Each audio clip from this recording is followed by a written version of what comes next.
Waking at dawn, basic school pupils of Hwediem MA Basic School begin their day hours before most of their peers. At 4 a.m., they begin a vigorous exercise not to study, but to scoop water from a distant spring at the base of the Mampon Scalp. So far from the township, about 40 minutes from the Hwediem township, this has been a daily fright of students and of residents because daily they have to journey through these bush and areas to have access to water, despite the dangers that may come. The over 135 pupils in the community bear the brunt of exhaustion from their cut-off sleep and early morning treks of long miles, while the far-reaching access to water repels teachers from staying in the Hwediem community. Head teacher of Hwediem MA Basic School, Ajuman Kwame, narrates how the tiredness impacts students who work. What it means is that they come to school already tired because they didn't have enough rest. And when they came to school, they were already tired. So teaching and learning affects the assimilation. For those who wait till daybreak before fetching water, they either come to school very late or they decide not to come at all. As a result of the water situation in the community, the teachers in this school do not live in this community. They stay in Mampon. So they commute from Mampon to this town on a daily basis. Flowing quietly through a natural exit point, the groundwater beneath the scalps at Hwediem emerges from the aquifer, flowing onto the top to become surface water. So after a frantic journey and process to get to this area, what you see is water dripping from corners and centers of this rock. And just as you can see, you can barely see water dripping enough for people. But like this gentleman, this has been a major water supply for the people of Hwediem.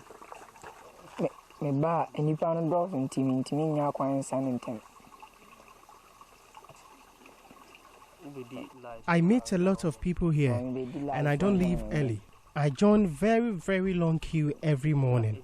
I can spend like an hour here. How much time?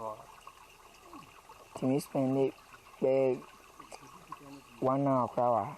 The underground water lies bare without shade, allowing for more pollution from animals and erosion particles. Kwame Ninting was seen washing from the same spot of the running water. He says the journey to the place is too far, and like many others, he cannot fetch and wash at home at a vigorous context in queues to get water.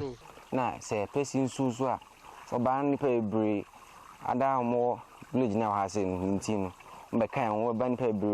Neighboring communities also join us, so our numbers are huge, mostly in the morning.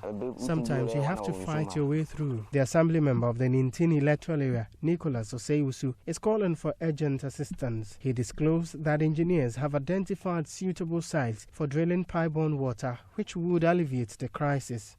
It's giving room for open defecation, and it's a common phenomenon when you come to Ninting.